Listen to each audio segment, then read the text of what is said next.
हमारे देश की आज़ादी के बारे में अगर आज हम किसी भी इंसान से पूछें कि हमको आज़ादी किसने दिलाई है, तो बहुत से नाम हैं जो हमारी ज़ुबान पर आ जाएंगे। चाहे बात महात्मा गांधी की हो, सुभाष चंद्र बोस की हो, चंद्रशेखर आज़ाद की हो या भगत सिंह की हो। ऐसे और भी कई नाम हैं जो हर कोई गिना सकता है। इन सब नामों के पीछे ऐसे बहुत से नाम हैं जिन्होंने देश की आज़ादी की खातिर अपना योगदान दिया। अफसोस मगर उन नामों को आज तक देश जान नहीं सका। ऐसे में महिला नामों के योगदान की अगर बात करें तो शायद ही किसी इंसान को 2-4 नाम भी मालूम हो, लेकिन हम आपको आज बताएंगे दुर्गा देवी वोहरा के बारे में। आज से पहले शायद ही आपने ये नाम सुना हो। ऐसे में सवाल ये है कि दुर्गा देवी वोहरा आखिर थी कौन। जिस समय देश में दो धड़े गरम दल और नरम दल देश की आज़ादी की खातिर अपने हिसाब से लड़ रहे थे, उस समय 19 दिसंबर 1928 को भगत सिंह, राजगुरु और सुखदेव ने असिस्टेंट पुलिस अधीक्षक जॉन सार्ड्स की गोली मारकर हत्या कर दी थी। यही वजह थी कि ब्रिटिश हुकूमत इन तीनों को हर हिस्से में ढूंढ रही थी। ऐसे में इन सब के सामने ब्रिटिश हुकूमत से लड़ने और छिपने की समस्या पैदा हो गई थी। यही समय था जिस समय दुर्गा देवी वोहरा यानी कि दुर्गा भाभी ने इन तीनों को सुरक्षित छत दी थी। जिस समय देश गुलामी की बेड़ियां तोड़ने की खातिर जंग लड़ रहा था, उस समय Durga Devi Vohra Hindustan Socialist Republican Association HSRA की गुप्तचर होने के अलावा प्रमुख योजनाकार भी थी। गरम दल के क्रांतिकारियों के लिए हथियारों की व्यवस्था कर उन तक पहुंचाना दुर्गा भाभी का मुख्य काम हुआ करता था। जिस समय भगत सिंह और उनके साथी सांडर की हत्या कर अपने वेश बदलकर उनके पास पहुंचे तो उन्होंने इन्हें लखनऊ पहुंचाने की योजना बनाई।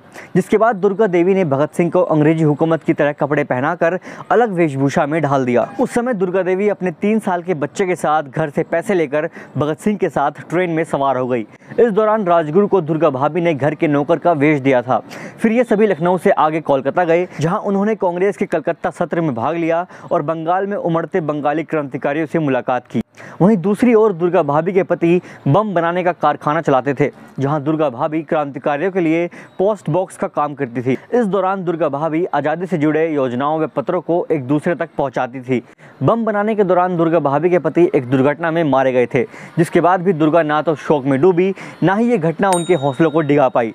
जिस समय भगत सिंह व उनके दोनों साथियों को अंग्रेजी हुकूमत ने गिरफ्तार कर लिया था, ये वही समय था जब साल 1929 में दुर्गा भाभी ने भगत सिंह की तस्वीर के साथ लाहौर में अन्य लोगों के साथ जुलूस निकाला था। साथ ही ब्रिटिश हुकूमत से उनकी रिहाई की मांग भी की थी। वहीं दूसरी ओर जिस समय देश के जेलों में भगत सिंह से लेकर अन्य क्रांतिकारियों ने भूख हड़ताल शुरू की थी, उस समय भूख हड़ताल के चलते जतेंद्र नाथ दास जेल में ही शहीद हो गए थे। उस समय भी दुर्गा भाभी सबसे आगे आई थी, जिन्होंने जतेंद्र नाथ का अंतिम संस्कार करवाया था। इसी साल दुर्गा भाभी ने 8 अक्टूबर को एक ब्रिटिश पुलिस अधिकारी पर हमला किया था।